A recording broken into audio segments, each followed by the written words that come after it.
बोलिए गुरु जम्बेश्वर भगवान की, बोलिए खेचड़ली धाम की, अमृता देवी की, 363 शहीदों की, समराथल दौरे की, मुक्तिधाम मुकाम की। आज परम श्रद्धेय स्वामी रामानंद जी की उपस्थिति में, लीलसर धाम महंत जी की उपस्थिति में, लालदास जी की उपस्थिति में, संत समाज की उपस्थिति में और खेजड़ली संस्थान के अध्यक्ष आदरणीय मलखान जी और महासभा के अध्यक्ष आदरणीय बुढ़िया जी की सदारत में मंच पर हमारे नौजवान साथी, आपके लाडले विधायक रहे भाई महेंद्र जी को आपने सुना, नौजवान साथी अभिमन्यु पूनिया विधायक संगरिया को आपने सुना, और जब सुखराम जी बीच में हमें क्या बोल के चले गए उनको भी सुना। तो भाई संगरिया से सांचौर तक को, पूरी सीमा से सीमा तक को, बॉर्डर से बॉर्डर तक की सबकी बात सुनी। अब नोखा तो उन दोनों के बीच में पड़ता है, उसकी बात सुन रहे हैं। आपका बहुत बहुत धन्यवाद। मंच पर परशुराम जी, भामा साहब, पप्पू राम डारा जी, आदरणीय सरपंच साहब और वो सब स्थानीय प्रतिनिधि जिन्होंने इस खेजड़ली के इस शानदार आयोजन में बरसों बरस की मेहनत से एक भव्य मंदिर बना के आपने खड़ा किया और 7 दिन यहां मेले जैसा माहौल रहा। गंगा के किनारे से आए राजेंद्रानंद जी ने गुरु जम्बेश्वर भगवान के शब्दों को, उनकी शब्दवाणी की गंगा को 7 दिनों तक सुर सरिता के रूप में आपके बीच में बहाया।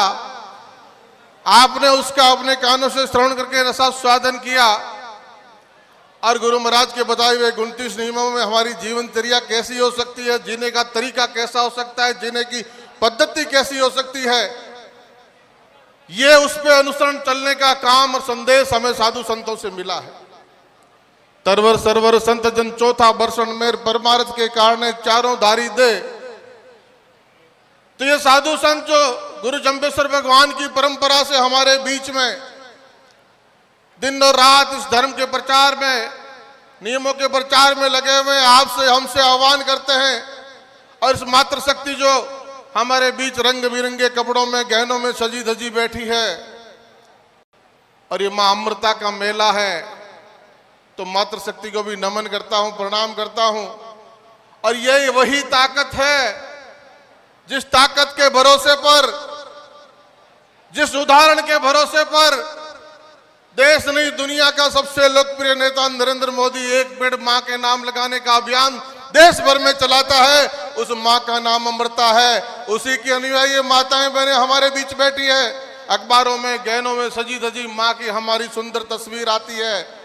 लेकिन इस मां से ये साधु संत जो मंच पर बैठे हैं, ये जो महानुभाव मंच पर बैठे हैं, वो इस मां से जो हमारी पहली पाठशाला है उससे आग्रह करते हैं, निवेदन करते हैं कि है हमारी मां पहली पाठशाला जो हमें उंगली पकड़ के चलना सिखाती है और जिसकी कोख में 9 महीने रहने के बाद इस धरती पर आपका, हमारा, सबका आगमन होता है। और आप और हमें तो छोड़िए, स्वयं सर्वशक्तिमान गुरु जम्बेश्वर भगवान, सर्वशक्तिमान कृष्ण भगवान, राम जी, जो भी यहां अवतारी पुरुष हुए, भगवान भी इस धरती धाम पर आए तो मां की कोख में 9 महीने गर्भ में रह के आए।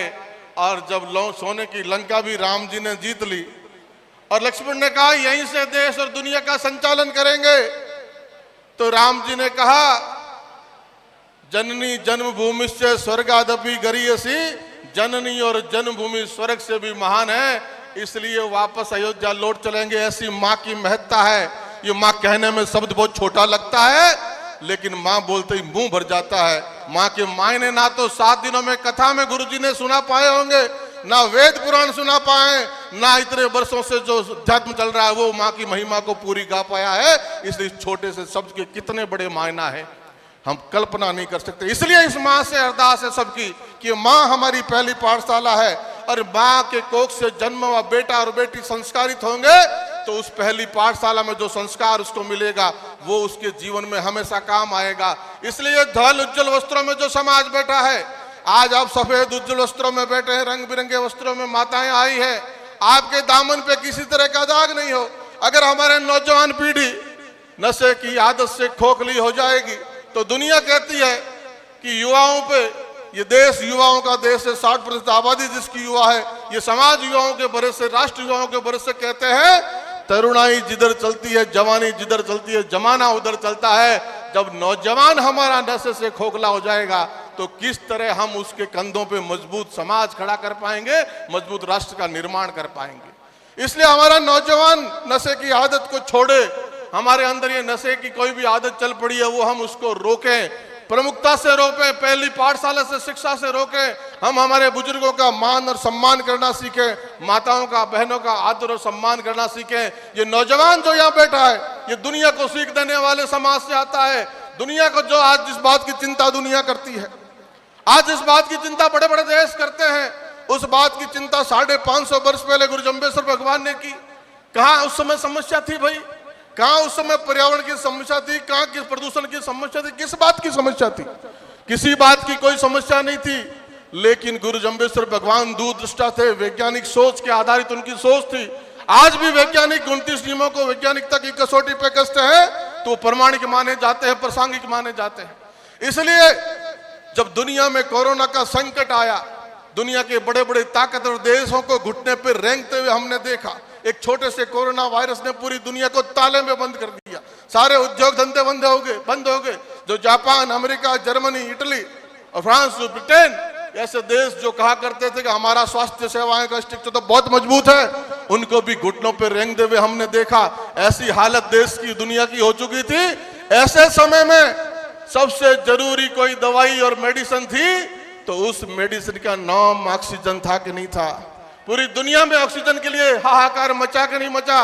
और वो ऑक्सीजन इन पेड़ों से मिलती है, इस खेजड़ी के वृक्ष से मिलती है, इस पीपल और नीम के वृक्ष से मिलती है जो इस मरुभूमि में बहुतायत में पाया जाता है। इसलिए इस समाज की चिंता है कि खेजड़ी बचनी चाहिए, इसलिए समाज की चिंता है कि पर्यावरण बचना चाहिए।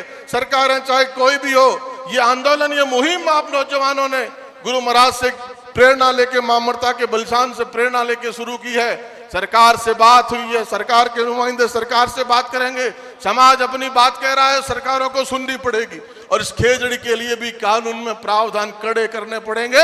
अब वो बातें नहीं चलेगी कि खेजड़ी कटने पे 100 रुपए जुर्माना होता है। ये 1955 की बात है, ये बहुत पुरानी तारीख है। अब तो तारीखें आपके इशारे पर बदल जाया करती है। अब तो ये ताकत आज समाज में है और इस समाज ने सबको साथ लेके चलने का संकल्प किया है। ये खेजड़ी बचाना केवल बिश्नोई समाज का हमारा अकेले का कर्तव्य नहीं है, इसके लिए छत्तीस बिरादरी को हमने साथ जोड़ना है और हमने जोड़ा भी है। हम संगोष्ठी के माध्यम से करें, मेलों के माध्यम से करें, आंदोलन के माध्यम से करें, चाहे किसी विचार विमर्श और किसी प्लेटफॉर्म पर करें, हमने दूसरे समाजों को भी इसके साथ जोड़ा है और जोड़ना है और बड़ी संख्या में जोड़ना है। क्यों? पर्यावरण दुनिया की चिंता है, अकेले हमारी चिंता नहीं है। पर्यावरण के साथ जीव बचाना, जीव जंतु को बचाना, ये हमारी चिंता है, अकेले की नहीं, पूरी दुनिया की सबकी चिंता है। इसलिए सबको साथ लेते हुए इन नियमों को कड़ा करना पड़ेगा कि 55 का 100 रुपए जुर्माना अब नहीं चलेगा। बहुत समय गुजर गया, 55 के बाद गंगा जमुना में बहुत पानी बह गया। अब ये तारीखें, ये तस्वीर बदलनी होगी, कड़े प्रावधान करने होंगे और चाहे सस्टेनेबल ग्रोथ की बात भी करनी होगी कि विकास हो, सोलर प्लांट लगे, लेकिन खेजड़ी और पेड़ कटने की कीमत पर ना लगे, उनको बचाते हुए लगे, उनको संरक्षित करते हुए लगे। इसके लिए सरकारों से उचित माध्यम पे बातचीत होगी और निश्चित तौर पे उसका समाधान निकलेगा।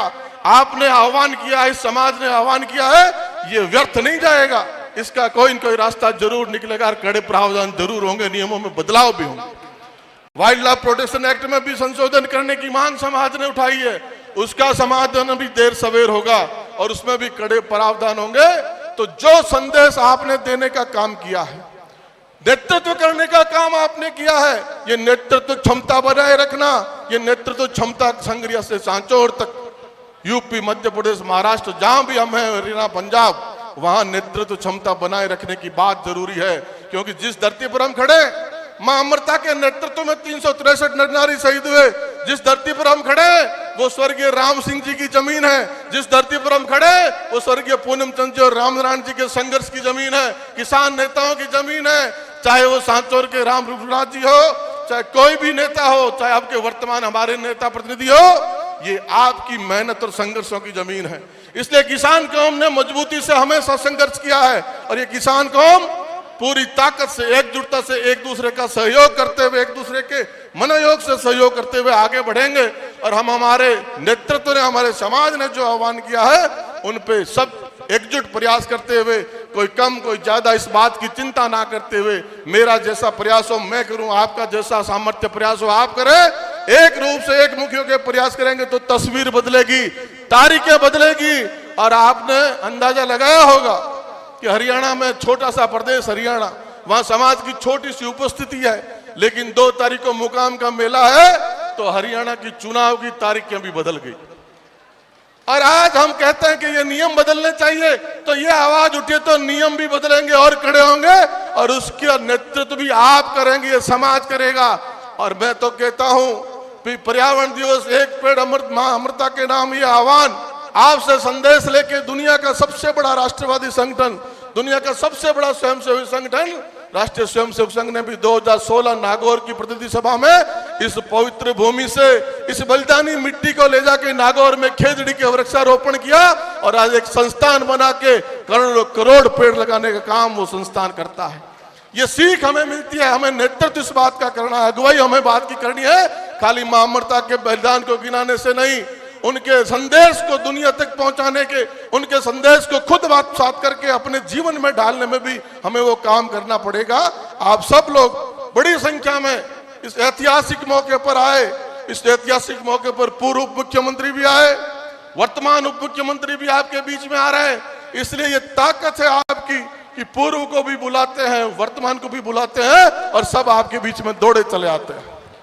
इस ताकत को समझ के रखना, सहेज के रखना, इस ताकत का गर्व गुमान करके रखना कि हमारी एकजुटता में ताकत है। संग्रिया से सांचौर तक मिल के चलेंगे और एक साथ चलेंगे तो 1-11 की भूमिका में चलेंगे, और इस समाज का सब जगह आदर और मान सम्मान होगा। कोई भी नेगेटिव बातें हैं, वो नेगेटिव लोग हमारे आइकॉन नहीं हो सकते। हमारे आइकॉन तो पॉजिटिव काम करने वाले समाज के लोग हैं। हमारा आइकॉन तो ये माताएं हैं जिन्होंने संस्कार दिए, हमारा आइकॉन तो ये बुजुर्ग है जिन्होंने अपने अनुभव हमें दिया। इसलिए इनको मानते हुए, प्रणाम करते हुए आप सबका बहुत बहुत साधुवाद। बोलिए गुरु जम्बेश्वर भगवान की।